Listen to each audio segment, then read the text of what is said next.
welcome to For the Love of Nature, a podcast where we tell you everything you need to know about nature and probably more than you wanted to know. I'm Laura Fawks Lapole. And I'm Katy Holloway. And we're back! Yay! Season 2, folks. Season 2. Not We're only ready. not only made it through 7 episodes, to officially say, hey, we're a successful podcast. But now we're in our second season, which feels... So we definitely made it. Yeah, we definitely made it. It feels so weird to say. And we can officially say that we have more than 1,000 downloads, too. Yes. Not a shabby number to reach for, I don't know, just two goobs putting together a podcast. Yeah, and only, 12 real episodes and then, 2 little mini ones. Yeah, so not a whole lot. And, I mean, we didn't... it's not like we put a lot of money behind marketing or anything like that. So, I mean, and we're getting listeners from around the world. I was looking at the analytics, which is super cool. Which is crazy. Here, let me pull it up real quick. I know I saw, the shout out to the Philippines and Norway. Here it goes. A couple of other places. So... U.S., United Kingdom, Norway, Greece, Germany, Barbados, Finland, South Africa, Netherlands, Philippines, Canada, Estonia, Argentina. Dang. Right? They're hearing our wonderful voices around the globe. We should go visit them. Please, if they can, more people listen to us, and then we can afford to come visit you. There we go. That would be fun. I'm on a plane in a second if we have enough money to travel. Yeah, right? Here I come.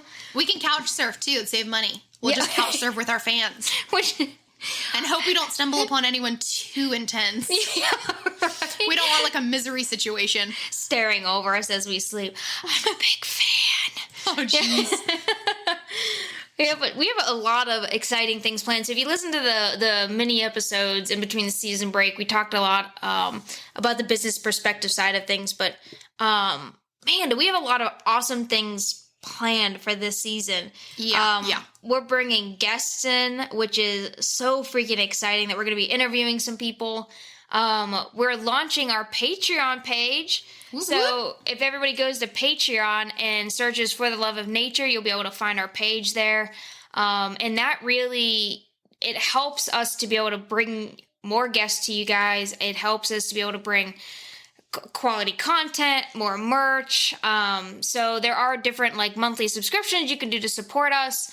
And what is it? I think if we get not even a handful of people, that would pay for...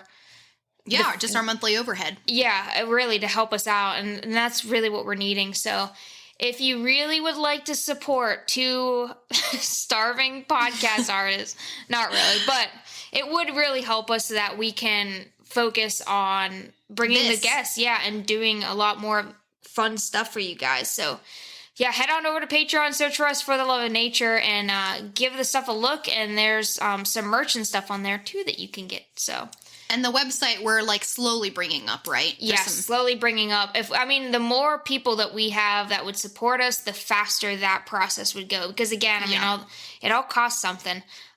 So the more supporters we get, the quicker we can get all this up and going, and the more interaction and the more fun we can have to bringing all this fun stuff to everyone.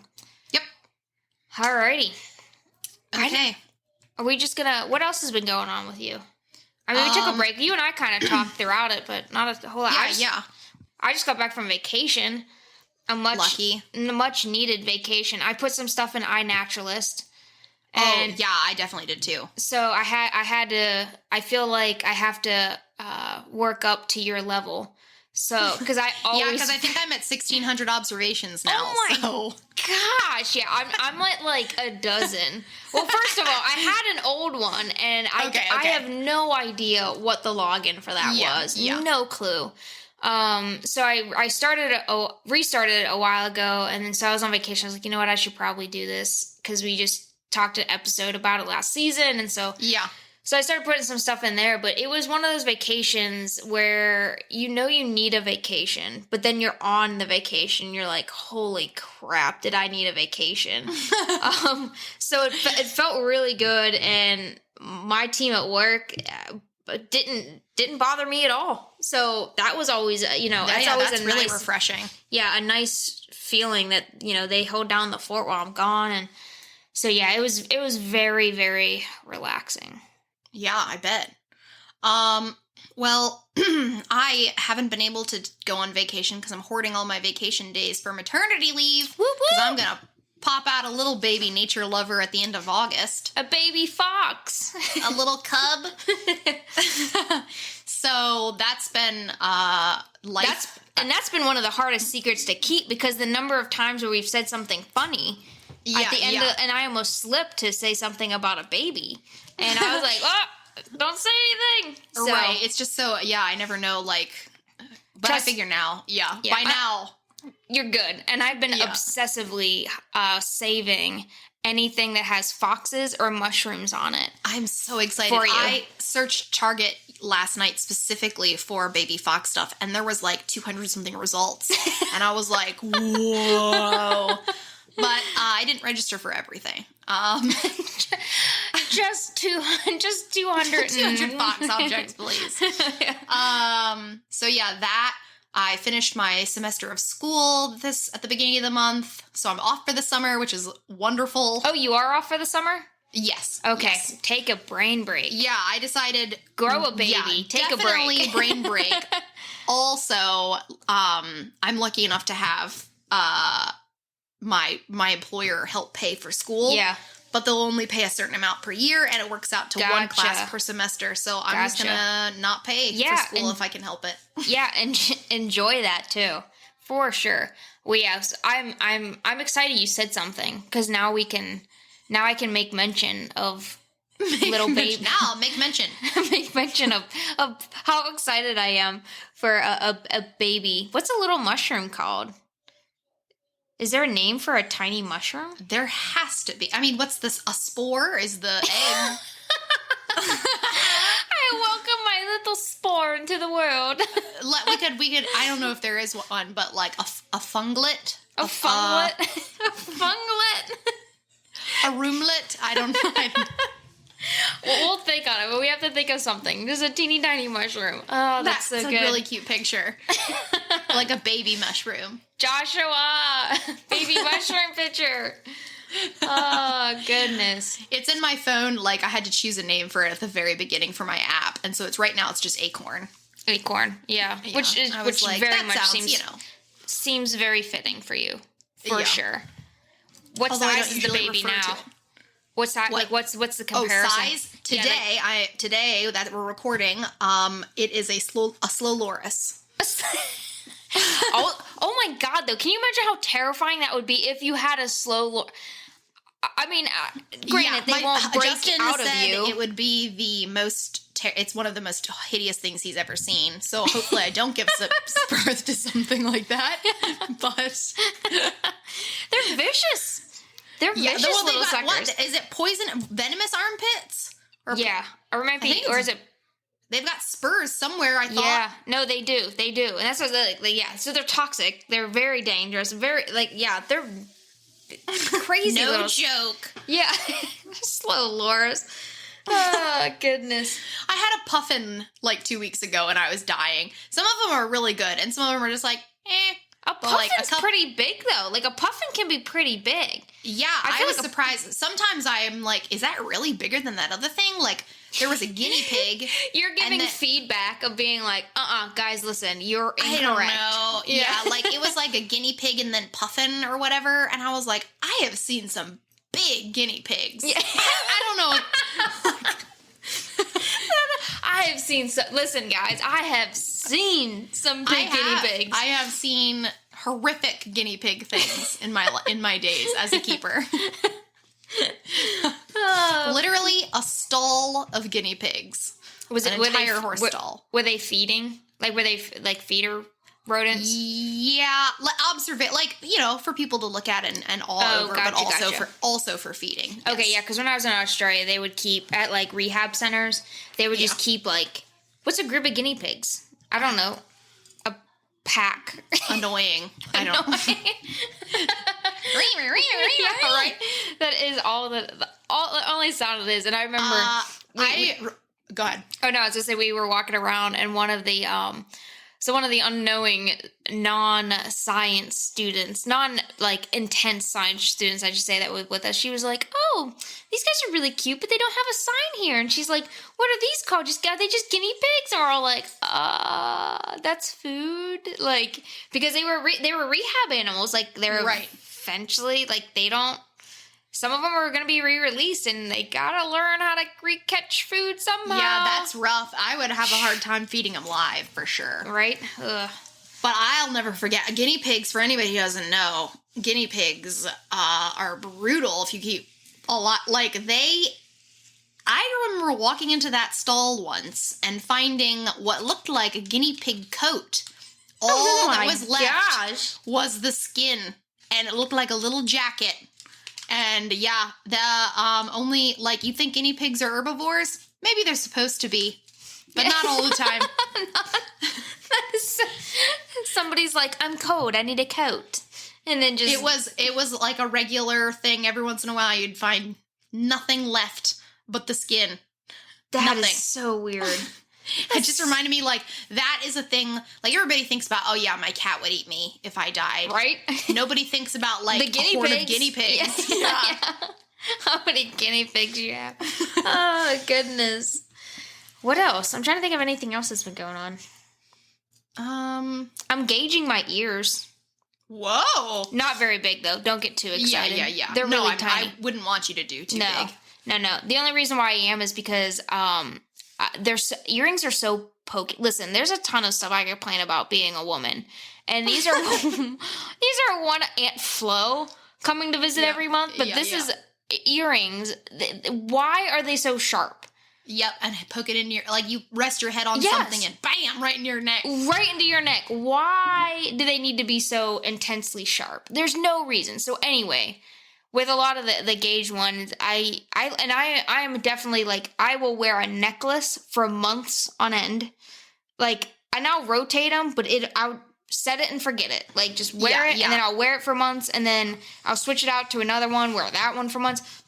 And earrings are the same way. Set it and forget it. Yeah, that's how it is, at least. Not, like, for my main, like, not for the two, like, the OG holes. Mm-hmm, yeah. The OG holes. But, like, the other ear piercings, I just leave in forever. I never take them out. Yeah. I also have sensitive ears, so I have to, like, they can stay in because they're real. Like, silver or steel. But, I can't wear just anything, any old earring for a while. Well, these ones are glass. Like, whoa! Yeah, they're glass, but there's really like, I'm not. You can't, like, you won't even notice. You don't notice that they're not real earrings. Like, nobody has said a word yet, and I haven't really told anybody. Well, I mean, now a bunch of people know, but now, like, hundreds of people hopefully. But no, it's out of sheer laziness that I'm doing this, just because taking them in and out, and but I'm keeping them small enough that you'll never even be able to tell anyway, except for anyone who listens to this episode. Yeah. Mine has been, for the same reasons, I've shaved both sides of my head and now the back. Like, I have a significant undercut because I'm just like, I'm going to be way too hot this summer. I am already dying. Hot. Yeah, it's also been, like, decided to be July here in Maryland. It's been it was like 92 on Sunday. That's insane for Maryland. I know. I was like, okay. If this is what it's gonna be like, I'm gonna shave my whole head. Yeah, but I'm gonna go bald, folks. Right now, I've got like a Viking, like, it's just the top. I can put in a teeny tiny ponytail. Yeah. No, I get what you're saying. I have a coworker. It's amazing. Her hair is the same way. And I wish I could cut it that short, but because my hair is so curly, it would immediately fro. Right. The second it started to grow back. Just not curly enough. It's very frizzy and crinkly, but crinkly. Yeah, I got lots of baby bird hairs, like, all over the place. Yeah, no, I mean, and you're at the summer, the hottest time.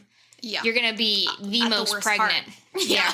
Godspeed, friend. Godspeed. I was like, well, maybe if it wants to come out early, like, beginning of August, I'll be full term.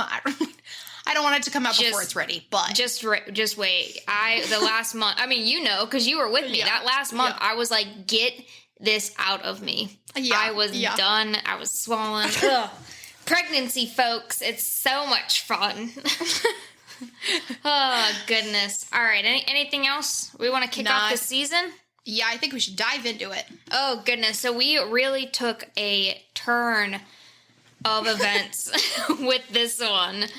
Are you all ready? I mean, it's still nature related, so it's not like we're going to talk about something that crazy, but... But this one is definitely out there. So today... Hey! Yeah, right. Boom! Out there. They don't even know the pun yet. No. And so we're going to be talking about astrobiology and how life beyond Earth can help us look to the future as well as reveal our past and present and kind of just what astrobiology is about. Yeah. So we're going to talk about, I'm going to give you guys some background on astrobiology. Let me just tell you. So a lot of the feedback we got from season 1 were, a lot of our listeners are what we're calling nature noobs, where they have an interest in nature. I guess we should say novices. I guess that kind of sounds a little bit more professional. That does sound way better than noobs. Noobs. I would embrace it. So nature novices, noobs, a lot of our audience, they've given us feedback that they would like us to dive a little bit deeper into some of these topics. So this one, it's incredibly fascinating, but holy crap. Yeah. Did it make our brain hurt? Like, really taxed, like Katy and I both, I mean, we both have pretty good grasps of biology, but this definitely was like at the limits of mine. Yeah. Because it was bringing physics, in a lot of like so much physics. Yeah, a lot of physics. Okay, I'm not into this as much. And we specifically went to the undergrad program we did to avoid the hard maths. Right. Like no OChem, no physics. No no calculus. Yeah, no extreme calculus. Like that is why we chose this program, and here we are. But it's really good. I found some really, really interesting things. And so so before we give you a few, different examples of how astrobiology is important, I figured we'll go over what is astrobiology, and then Laura and I will just kind of talk about a couple different just fascinating things that are happening in astrobiology. I really think, like, if you have an interest in space but also biology, I feel like now would be the time to get into this field because we haven't landed, except for the moon, like we haven't landed with the intention of habitating any place yet. Right. Or we're getting close. We're getting so close, and there's so much research going on here on Earth that we'll talk about that's just pointing to finding life elsewhere. And today is June. Laura and I were talking about this before we started. Today is June, so I guess when we launch this, we'll be finding out if the government thinks aliens exist or not. So there might be a ton of more job opportunities coming out because of whatever today's announcement was. Jeez. I'm like both excited and super apprehensive. And terrified of what's going to come out. Yeah, because I'm very much, who was it?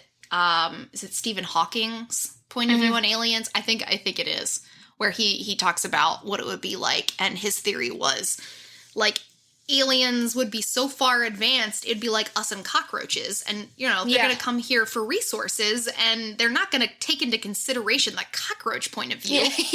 I was like, no, that totally makes sense. I absolutely, from like a nature point of view, aliens really scare me. Not that they could be altruistic, but... I was just going to say, or they could be way more caring and appreciating. I mean, they've left us alone this whole time.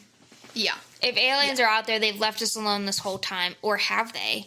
But even if they are coming here, like, I mean, we've been kind of seeing them. Yeah, you know what I mean? It'll be really interesting to see what happens. Yeah. Now I just have that meme stuck in my head of the guy from the History Channel who's just like, aliens. And he like shakes his hands. Yeah. His hair is insane. I could totally get my hair to look like that. All right. Oh, yeah. Alrighty. So astrobiology. Okay. So breaking it down, related to the stars, celestial objects, or outer space. And biology, of course, is a study of living organisms. So astrobiology studies the origin, early evolution, distribution, and future of life in the universe. So it was formerly known as exobiology, which would also make sense. However, exobiology, even though it's still a word, that is strictly the study of life not on Earth. So you may be thinking, but Katie, you just said astro, stars, celestial, and outer space. Right. Which, yes. So the term astrobiology, as we know it today, is a very interdisciplinary field, which focuses on 3 fundamental questions. How does life begin and evolve? Is there life beyond Earth? And if so, how do we detect it? And then kind of with that is, what is the future of life on Earth and in the universe? Right. So it's definitely, it's more than just outer space biology. Yes. Yeah. It's definitely more, like we said, like looking at learning and studying our planet of, hey, how did life begin here? So we can spot it elsewhere. Yeah, and that's what I was finding too. Yeah, and kind of see the signs of, hey, that's really the big focus right now, because we really haven't explored a whole lot. Like we've sent, like the Hubble Space Telescope up, which has come back with insane pictures and everything, but and there's all kinds of ways we think we can detect certain things, but we can't go there yet. So we haven't even explored the depths of our oceans, folks. I brought that up. Did you? Not in my thing. I was just talking about it with my husband, because I was talking about, like, why are we trying to get to Mars when we haven't discovered our own oceans? And we were having an intellectual argument about such a thing. But an intellectual argument. Basically, we were arguing and using science to back it. Yeah. The best kinds of arguments. Yeah, right. All right, so while exobiology focuses on basically just on ETs, to simply put it, astrobiology wants to learn more about what is happening here on Earth, in one, aspect to better understand how to look for life on other planets, like we said. Right. All right. So the first use of the term astrobiology dates back as early as 1935 by the French. Oh, interesting. Which sounds like, that might be a while ago. However, humans have been looking at the night sky for thousands of years. Since the beginning, I'm sure. Yes. And, we've been thinking about life outside our planet pretty much, just across, like, all the different cultures. We've all been thinking about life outside, the planet. However, so much in the past has been tied to celestial navigation and so much architecture and so much. Like, to creepy proportion. Like, we've always looked to the stars, which is incredibly interesting. So, but it wasn't until 1935 that the formal creation of astrobiology was created. All right, so even though it wasn't until 1935 that the formal creation of astrobiology existed, did you say 35 or 34? 35, sorry. However, in 1935, whenever they actually formed, the study of astrobiology, shortly after this, 2 University of Chicago researchers, Stanley Miller and Harold Urey, Urey, conducted an experiment in which they succeeded in forming some of the early building blocks of life. Whoa. It was here that exobiology, as we know it as, really kicked off and found a home in the space program. NASA then started funding exobiology programs in 1959, and shortly after, everyone during space race. Yeah, right. Everybody started catching, space fever. So as NASA was landing men on the moon and the space race was continuing, the tiny field of exobiology was just like chugging along in research. I love that everyone was like, let's get there. And these people are like, but what if there are already things there? Yeah, right. Guys, did anybody stop to think? Yeah. Which is a good point. Colonialism at its finest. Yeah, we were just thinking about outer space this time. Yeah, right.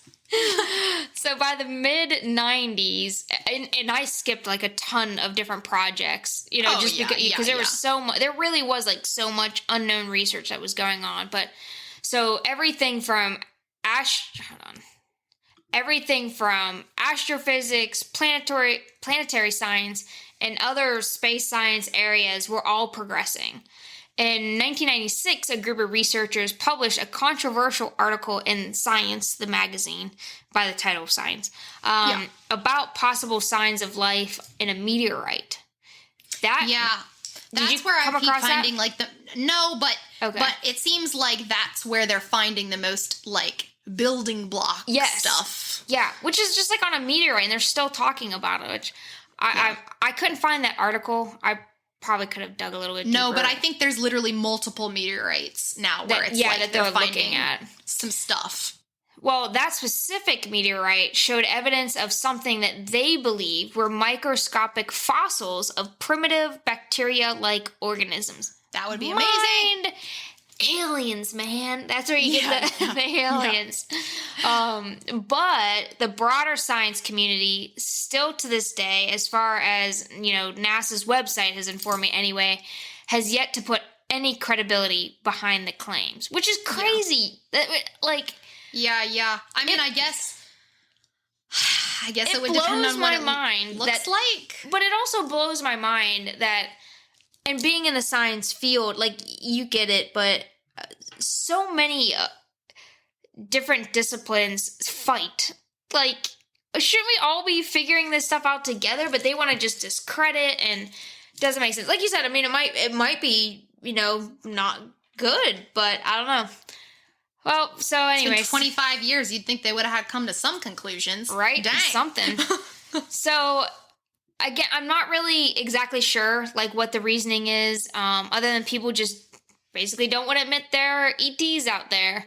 But the paper, nonetheless, was important because for the first time, scientists actually started to think, hey, if we're looking for life, it may not be walking around in the form of little green men. Which is so funny that was the assumption. That it was like humans. Like, we're looking for humans. We're going to find people out there. Yeah, like actual people. Like, I don't know why scientists assume everything evolved on, like, the same time frame. Yeah, you know what I mean? So, and what's even crazier is that at the same time that this was happening, discovering these small fossils, NASA's Galileo space project began returning images from Jupiter's moon Europa. And the images of Europa showed what seemed to be evidence of ice rafts floating in what may be liquid ocean. And I know, Laura, you're going to be Europa. Yeah, okay, that's what I thought, because I knew you were going to be talking a little bit about ice. So you'll cover a little bit more of that. So like, it's like we're seeing evidence, but like nobody wants to admit that, hey guys, like this might be a thing. That's I mean, I think it's just I don't know about scientists, but to probably most lay people, like the thought of, you're just trying to get through your own life, much less think about all. Holy cannoli. We're not even completely out of a pandemic yet. Right. And the thought of like having to worry about other worlds. Yeah. When we can't even handle our own. We can't take that kind of stress. Jeez. All right. So before we go throw everyone into a panic attack. I know everybody just has panic attacks after this episode. Let's I don't think, at least for me, my mind wasn't blown about this stuff as much as it was about trees. Oh, yeah. No, mine neither. Because this one is so rooted in what's happening here. Yes. Rather than, which is with trees. But, yeah, it's just not the same. But trees may be alive. Like, yeah. All right. So let's move on to what scientists are looking at now in present-day astrobiology. So, again, it's a really diverse field. Remember, it's anything that talks about the origins of life or life outside of Earth. And life can mean a variety of things. However, there are some basic scientific things. I'm going to burp. Hang on. Feels so much better. I just ate. All right. So, however, there are some basic scientific things that we need to know about what life in this galaxy needs before we can kind of narrow down where to look instead of just turning every, space rock over out there. This is where things get really, really gray. Yes. From what I was finding. Because, like, okay, we have to make some assumptions about what life very much so assumptions. Or looks like. Yes. Because, we're assuming, like, carbon-based, like, all kinds of assumptions. Yeah. Yes, it's all assumptions. So one thing that scientists will look for is, like, the habitable zone, a.k.a. the Goldilocks Zone. Yeah. Good old Goldilocks. Which, again, out of all names, the Goldilocks Zone. Right. I get that it's because it's just right. But also, Goldilocks was a horrible person. Yeah.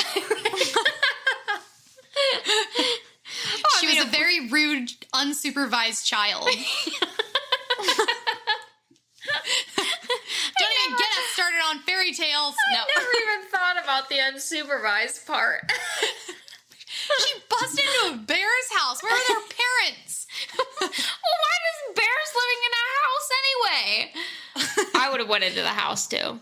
Oh, me too. But I probably wouldn't have. I wouldn't have insulted their porridge. Right. I wouldn't know. I don't think I would have been nosy like that. I would have looked around their house, sure thing. But I wouldn't have, tried all their food. Yeah. And, what a creep. Yeah. All right. So, creepy Goldilocks Zone. So all this is simply the area around the star where it is not too hot, not too cold for liquid water to exist on the surface of surrounding planets. Obviously, too close to the sun, we burn up. Too far, everything freezes over. Life on Earth started in water, so scientists are again assuming in our galaxy, life would also start this way. So astrobiologists start in the habitable zone.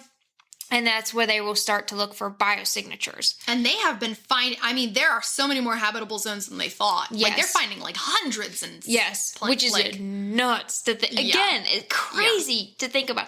What if we did find ETs and they're all very highly developed, but they're all 3 inches tall? That would be so cute. Right? And they'd be like, I want one. And they're just but they're really smart. I'll put him in my pocket. I would totally get more shirts with pockets. There is an alien like that in Men in Black. Doesn't he live inside of... something opens up. The one that lives inside of him? Yeah, I thought you were talking about the one that looks like a shrimp. Listen, for all you... What's the generation younger than us called that we're always... Gen Zers. Gen Zers. If you haven't seen Men in Black... I highly suggest you see Men in Black. Will Smith. Come on, guys. It's so good. And that's just a good movie. But yeah, there's a little guy that lives inside of the guy. Yeah. Who is super cute. Oh, but anyway, that would be really funny if we're all worried about him. And that's why they haven't made their presence known, fully known to us. Because they're incredibly tiny and we're really big to them. Wouldn't that be hilarious? Okay, back to this. Or it's like the Who's, that tiny, where they actually have been trying this entire time to get a hold of us. But they're just too tiny for us to notice. This whole time we're all worried about 9-foot tall aliens coming at us. With laser beam eyes. Yeah. And it's just these tiny people hello. Little plankton people. Yeah. Sea monkeys, if you will. Little what if sea monkeys were aliens? Yeah. And we just kept breeding them and killing them all. Oh my gosh, the repercussions. Oh, jeez. Genocide. Genocide. My brother had a case of sea monkeys once, or a container of sea monkeys, and my mom, it was I don't know why, but my mom kept it, we had a ledge behind our stove, and she kept it on that little seal, and she knocked it over, and it all over the stovetop, which was on. And just burned alive. All burn them. Yeah. So, anyway. Yeah. All right. So, astrobiologists, like I was saying, are starting in the habitable zone, and that's where they'll start to look for biosignatures. So, biosignatures are really any substance such as an element, isotope, or molecule that could prove that there is past or present life, which is also super vague, which I get it because, again, we're assuming everything at this point. Yeah. So once it is identified, scientists will go through a variety of complicated tests to see if life is a viable option. Now, remember, they're studying life as how we know it, around parameters that we have and are studying here on Earth, while also trying to keep an open mind that life elsewhere may be totally different. But that is why it's so important, that we are studying early life on Earth. There might be things that we don't know here yet. Like we said, the deep oceans and things like that. Things like the morphology, which is the branch of biology dealing with the study and form of structures of an organism and stuff. Yeah. Chemical makeup, atmospheric influences, and many other things that are going to play a diverse and unknown variable in life. It's just going to be so hard to predict. And honestly, with all the Moon and Mars missions coming up, like I said before, like astrobiology is definitely going to be a field that's going to continue to grow more and I really think rise in demand. Oh, yeah. For sure. And I like I said, this is, if this episode interests you at all, like now is the time to get into astrobiology. For sure. And there are like college programs out there. Penn State has several really big. Yeah. So there are programs out there that are offering college. So anyway, so that's just a very basic overview of astrobiology. It's so big. NASA has an insane website on articles, stories, all kinds of things. But then Laura and I, we pulled out a few different things in the astrobiology field that is happening right now that some of them are pretty darn cool. Yeah. All right, well, I'll take it off then. So both of mine have to deal with the concept of icy worlds. So there's a couple of assumptions and core concepts we need to cover real quick. So one, I think I can safely assume that everyone knows that space is cold, like really, really cold. Depending on how far a planet is from the sun, they also can be really cold. Take Uranus, for example. It's about negative 350 degrees Fahrenheit there. So it's a cold, do you have any butt jokes for us? I mean, just cold butts. Cold butts. I got nothing. You missed your opportunity. I did. I'm sorry, Kim. So keep in mind that planets are very cold usually. So when looking for potential life, it makes sense that it might be very, very small, like how life here on Earth started. So life could be just microorganisms other places. We're not assuming actual, like, large beings. Yeah. Liquid water is often believed to be the key of life, as you were saying, as nearly everything on Earth needs water to survive, and it started here in our oceans. But with all that in mind, let's connect a few dots. Yeah, that's such an assumption. I mean, we're going to keep saying it, but that's just such an assumption. Go ahead. So we can try and find life, no matter how small, in liquid on other planets. However, many planets are far too cold for liquid water. So they might be just outside of the Goldilocks zone, but that doesn't mean we should discredit them. Because, if it's too cold for liquid water, well, that leaves us with ice or oceans that are covered in ice. True. That leads to, can things live in ice? Is this possible? You bet it is. So we have similar environments here on Earth at our ice caps. And so by examining microbes that live in these places, we might get a better idea of what we're looking for on icy planets. Confession. I think you know this about me. I was obsessed with the X-Files as a kid. Yes, I do know that. Obsessed with them. And they talk about ice cores a lot. Oh, cool. It's even in one of the movies. But it is a very legitimate thing to be studying. That scientists are studying ice core samples from the Earth. Well, and crazy. I chose this because I am a huge fan of extremophiles, which are things that live in extreme environments. So, like ice, lava, vent, hydrothermal vents. Because it's so... Anyway, go ahead. It's against all the rules, usually. Yes, yeah, they break every single rule of what we know, of what we commonly know. Go ahead, continue. Yeah. It just blows my mind. Well, our first journey is going to take us through space to Europa, one of Jupiter's moons. And Europa is highly discussed in astrobiology because it's one of our potential life planets. Well, moons. Yeah. It is a vast ocean covered in a thin layer of ice that may hold the greatest potential for microbial life that we know of. Like, in all the universe, this might be the biggest potential. So imagine huge oceans, but covered in just a thin layer of ice. It has a rocky ocean floor with all the necessary elements and energy to power metabolism.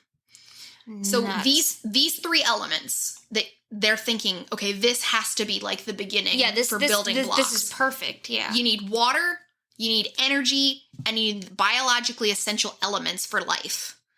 Is Europa, is it just ocean, or are there any think there's might be some land. Okay. I don't think it's completely ocean. Because are we going to be like positive. Waterworld kind of situation? Right. Where we build all like float. I don't know, man. I mean, Star Wars, there are some, cities completely built in ocean. Yes. So some other factors also kind of need to align, but these are less important, like temperature, acidity, radiation, salinity, blah, blah, blah. So the ocean of Europa hovers just around the freezing point. So it's not actually that cold. Okay. It's very similar to Earth as far as like our ice caps. I was gonna say, like, if it's hovering around freezing. Yeah. It's like right around like our polar ice cap temperatures. And we know that life can survive in our polar ice caps. Yeah. So although Europa's oceans are very, very, very deep, the pressure isn't insane because their gravity is less. Oh, true. I guess that makes sense. The bottom pressure there is the same as our Mariana Trench. So our deepest point of the ocean is their deepest point of their ocean. So again, completely comparable. Yeah, weird. As far as pressure and temperature. Also, more reason to explore our ocean depths. Right. If we could go into the Mariana Trench, right. Like, to study. Interesting. Yeah. So, what does life look like here on Earth that lives in similar conditions? Well, I didn't know this, but we have subglacial lakes in Antarctica that are very similar to Europa's oceans. So some of these lakes lie far beneath the ice and probably haven't been exposed for over 15 million years.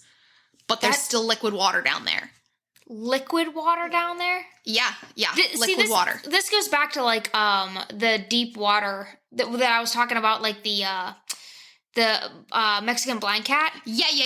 That are like beneath our feet or like so deep. Like, what are they doing down? You know what I mean? Right. That's crazy. And just like, wait, well, why is that water, but it's surrounded by ice? I don't know. It's a little confusing. But anyway, subglacial lakes. So, and we have found things there when we drilled down.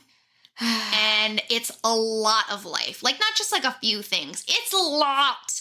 Like, tons of microbes. So nothing big. Bacteria and things like that. But I'm sure it's microbes that we never, like, haven't ever found before. They actually, so that's the thing. They can be seen other places? They're very similar to the microbes that they find above the ice. And seem to have specialized according to the type of abundant elements in the area.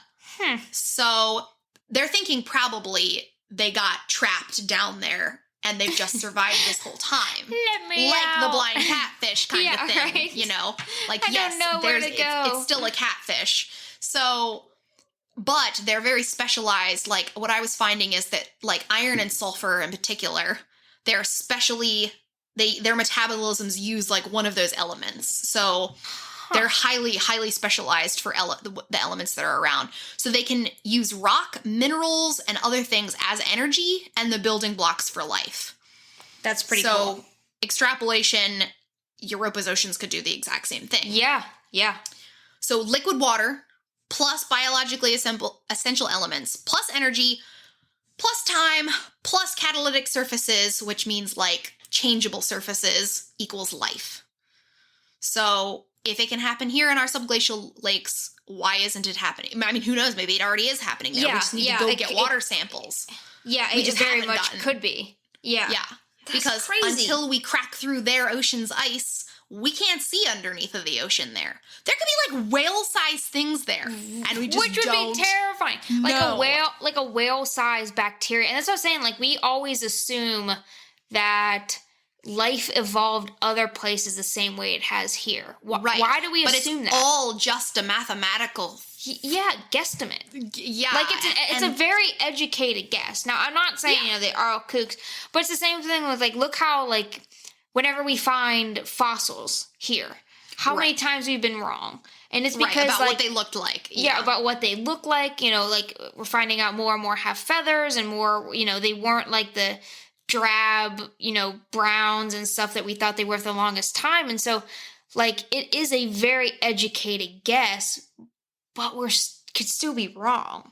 Like, man. And that's at least things that we know already existed here on Earth. Correct. Yeah, not even considering how how the whole thing is just crazy. Yeah, it's a thought experiment. It is.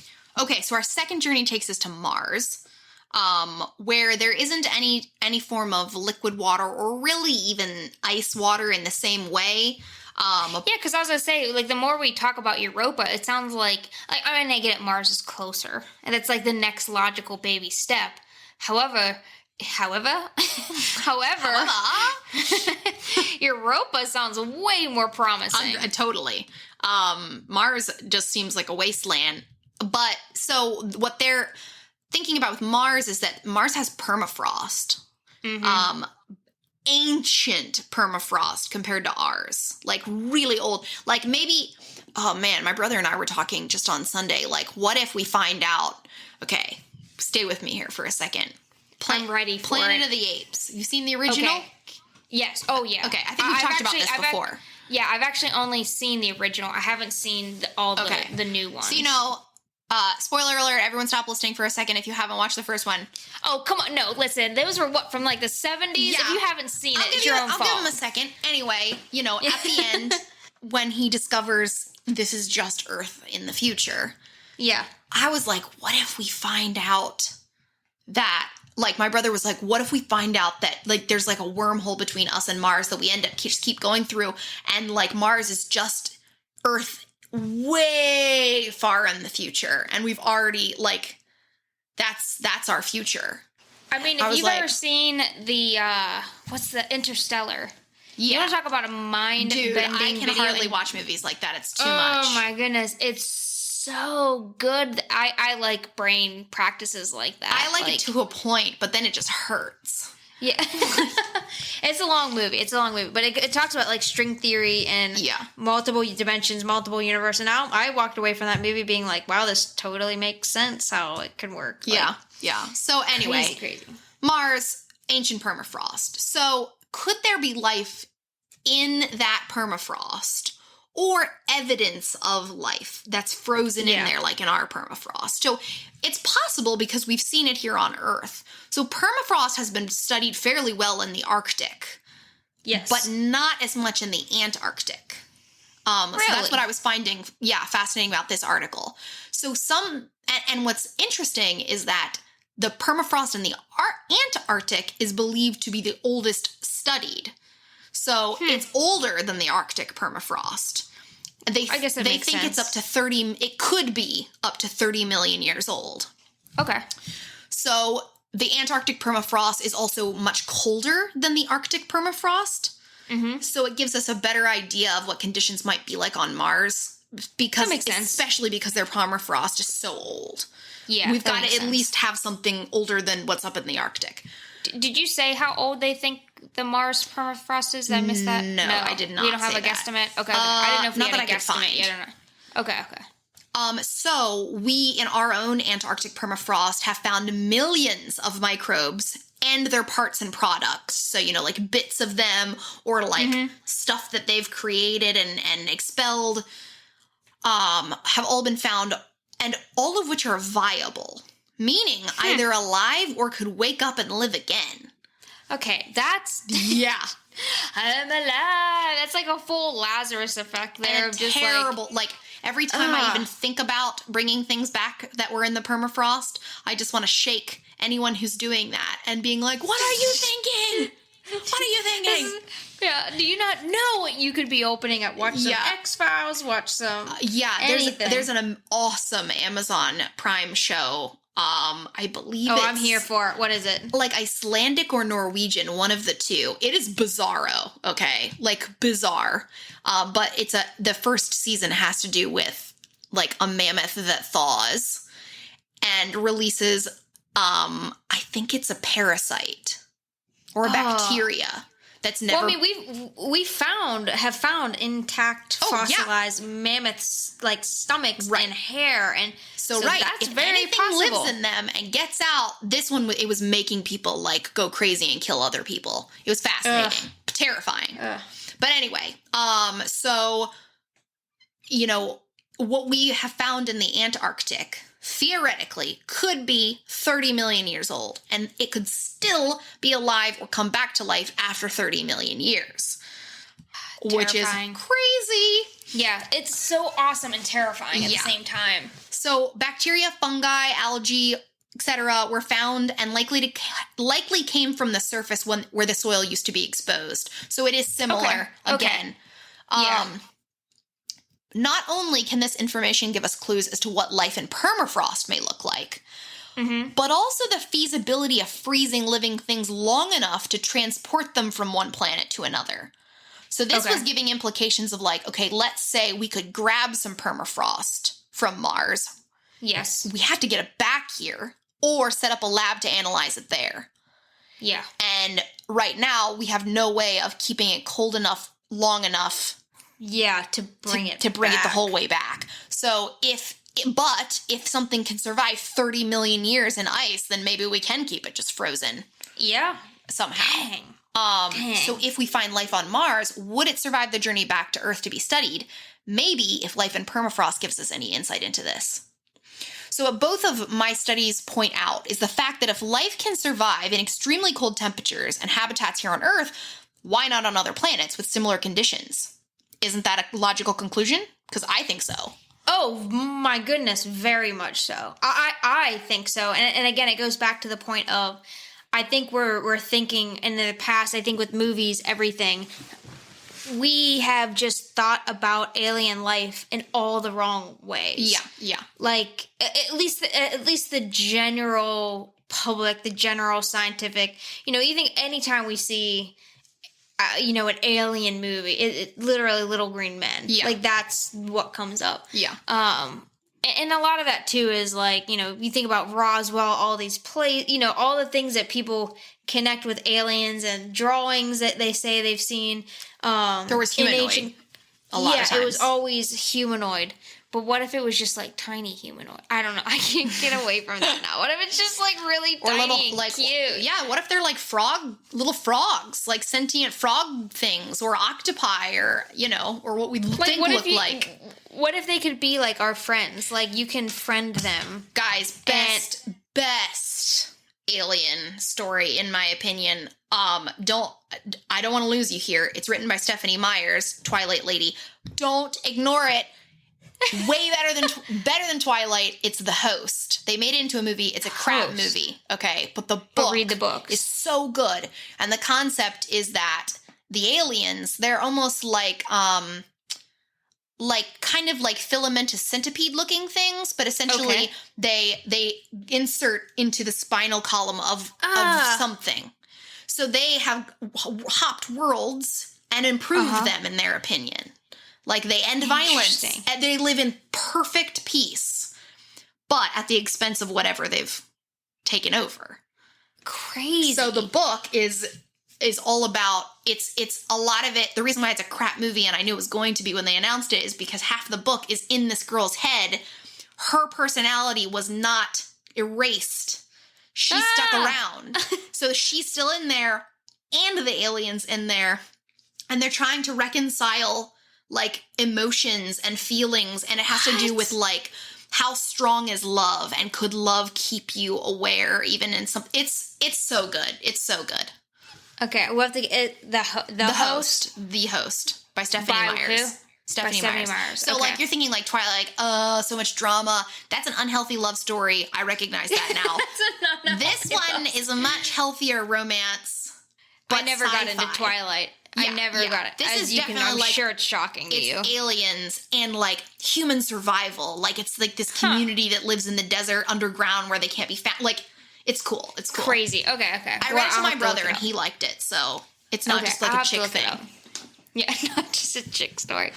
All right, were those were your two? Yeah, and just, the more we study here, the more we are going to hopefully find out about both our own origins and maybe find other stuff other places. Yeah. So mine is, I guess it was good that you combined your two, because mine, it's kind of like a halfway story, or a halfway project, I guess I could say. So you talked about stuff that's happening here. I'm going to be talking about stuff that is happening here, projecting that we could be happening in the future, which is talking about plants and artificial Martian dirt. Oh, cool. So, full on, Little Wally's plant.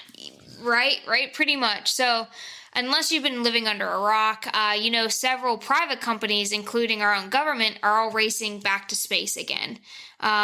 Mars, the moon, so many different targets, so many different things. Blue Origin's focusing on like tourism, where that's what I'm most scared about, is that they're going to try and privatize space, and that's oh my gosh. Yeah, that's getting scary. We can't even escape corporations here, and now we also can't in space. Yeah, right.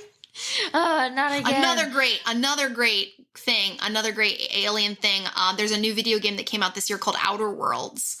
And it's all about the concept that corporations own space. Oh, interesting. It's good. That's terrifying. It's kind of like Fallout, but space. Oh, interesting. Yeah. It was a good game. Like that. Okay. What was it called? Outer Worlds. Outer Worlds. Okay. We'll have to look it up. All right. So, Mars, we're obviously shooting for Mars. Some people are talking about the moon, but, kind of been there, done that. So in preparation for that and bringing life to Mars, researchers have been doing their best here to duplicate Martian soil and the atmosphere in the lab. So Mars is definitely in the Goldilocks zone of being habitable, which, besides it being so close to Earth, it's one of the reasons why we're going there first. Yeah. So at Bologna University, astrobiology students are one step ahead of the game in mimicking Martian soil so that we can grow food. Now, technically, this is astrobotany, but it's all biology. Yeah, it's all biology. Yeah. So if we do find life on Mars, chances are it's going to be in the form of microbes and not in the form of plants. At least not. I would be shocked if we get there. Yeah. Because the rovers and stuff, they've kind of been around, like you said, it's a wasteland. We at least know what it looks like, that it's... Yeah. Where are we going to find it? I don't know. Maybe underground caves or something. We have, like, cave plants. Wouldn't it be crazy if, what's the famous Martian society story? Is it John Carter? How do you not know this? This is like my husband's original a space sci-fi. Geek. I'll look it up. You keep going. Okay. So the form of plants. So since it's going to be in the form of microbes, we're all going to need to, jumpstart more advanced life, is what these students are saying. But it's a little more complicated than that. So conditions on the red planet, Laura kind of talked about it, are drastically different than they are here on Earth. The surface of Mars receives less than half the amount of sunlight that Earth does, and there is so much dust. Just watch The Martian with Matt Damon. I still have to see that. That's on my list, but it's been on my list for years. It's pretty good. Carl read the book, and he really liked the book. The movie's pretty good. I mean, it is what it is, kind of movie. I was right. It wasn't as... John Carter. It's John Carter. Yeah, okay. It's based on. I know I've heard of really it. Old. They came out with a movie in 2012, but it's based on a really old story that there's a civilization on Mars. Yeah, creepy. If we found that, it'd be nuts. Right. All right. So the Martian with Matt Damon. There's just dust everywhere, and there's also a really big key problem. Mars doesn't have an ozone layer. So the dirt on the surface is also incredibly rich in iron compared to what we have here. Oh. And I guess, does that mean the UV would just burn plants to a crisp? Pretty much. Okay. Pretty much. So they did the best that they can to duplicate, the soil itself to what if we get there, put shade, you know what I mean? Like kind of in the Martian movie, he kind of plants everything in the dome inside their little station.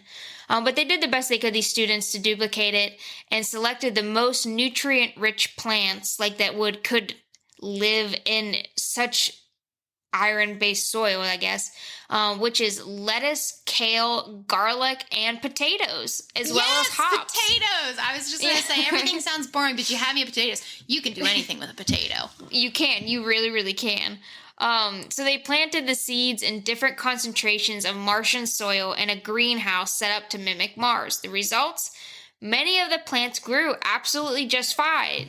But, sorry to disappoint, Laura, the lone loser in the research, potatoes. No! Which it's not really a big spoiler, but spoiler, Matt Damon in The Martian, that's his big thing is potatoes. But these students found that potatoes did not do very good.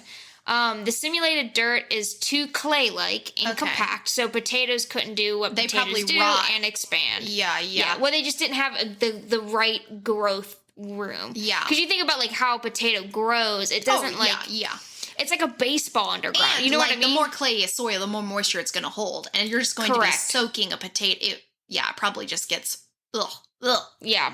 So it just can't expand. So those didn't do well, but everything else did just fine. The lettuce, kale, garlic, hops. Garlic. Okay, I'm also on board with garlic. Just a chunk of garlic. But there's one major kicker to all of this. Martian soil has plenty of oh man, perchlorate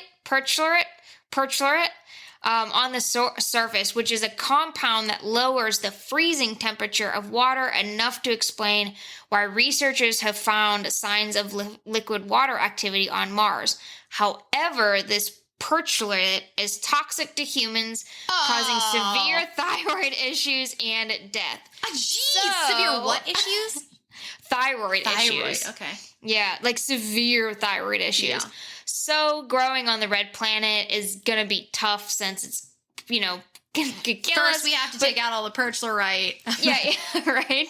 But that's why we need astrobiologists and astrobotanists to study, this kind of stuff. So let's say we do have, a full-on Wall-E situation and we destroy our planet, like we will if we keep emitting the greenhouse gases we do and destroying animals and ecosystems. We need to move elsewhere. How? And it's going to be like a Needville, Needville, like in the Lorax and, like Wall-E's world. And I mean, it's almost like we almost need it to be completely synthetic and indoors. And yes. Yeah, right. Because if you think, okay, so we put the soil, which means we would have to bring soil with us, which is so impractical. Yeah, well, right. Now we're considering terraforming, and terraforming would be its own challenges of... Oh, my goodness. Which is also a very good board game. If anybody... Terraforming Mars, that one's a pretty good one. It reminds... This is also giving me... What's that new... Also, I'm sure you guys have watched it. You could probably even watch it with Luke. Is it Lost in Space, like the new Netflix? It's like a family Lost in Space. I don't know. What? Yeah, no, I don't know. Okay, keep going. All right. So there's a ton, which if we have a completely synthetic, that would be the direction we would have to go if literally all the soil on Mars would kill us. But then we have issues about bringing soil up there, and they go through like heavy processes to disinfect everything to make sure we're not bringing like astronauts when they go, to make sure they don't bring diseases into thing. Yep. And there's proven research. I mean, Laura and I have done deep dives into this, that research that humans need the benefits of fresh air and the natural world around us. And there's lots of research going on in child psychology and what happens when kids don't play outside.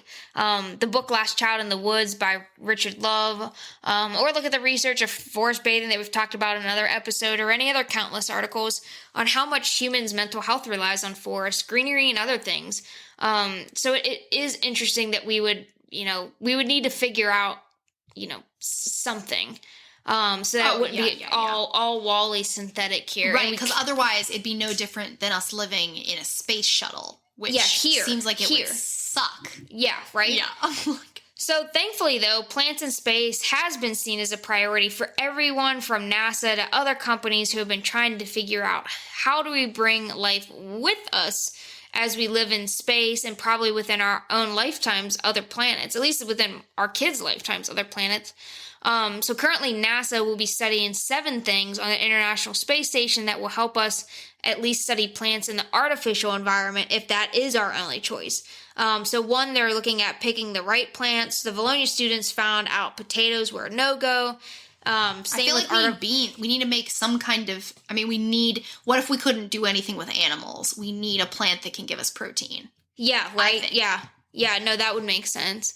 So, but again, though, what grows well on Earth might not grow well in space. No, yeah, totally. And so, and then also, you were saying we need something for protein, and we need to figure out what gives us basically the biggest nutritional bang for our artificial buck kind of deal. Insects.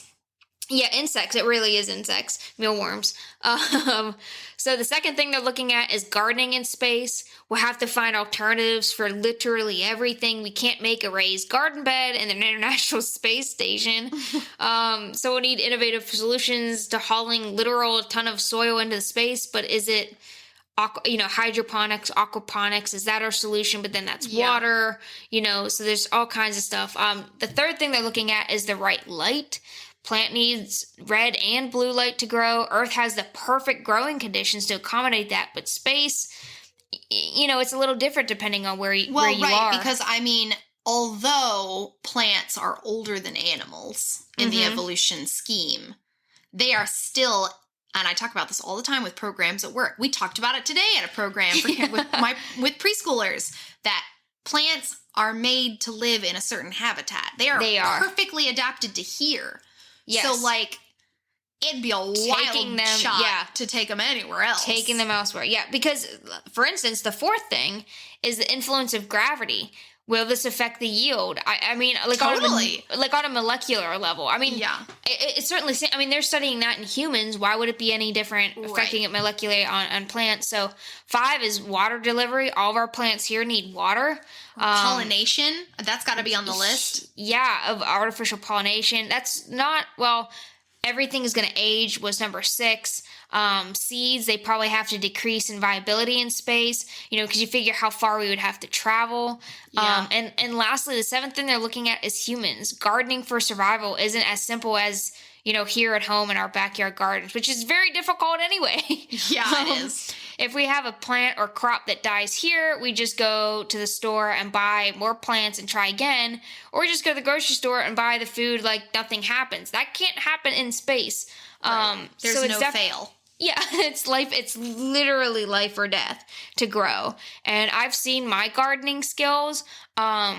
They're not, unless it's broccoli, they're not as up to par. I would be so screwed. But I would also be obsessing over those plants if it came, this is my food. I've often thought that I am not sure. I'm not sure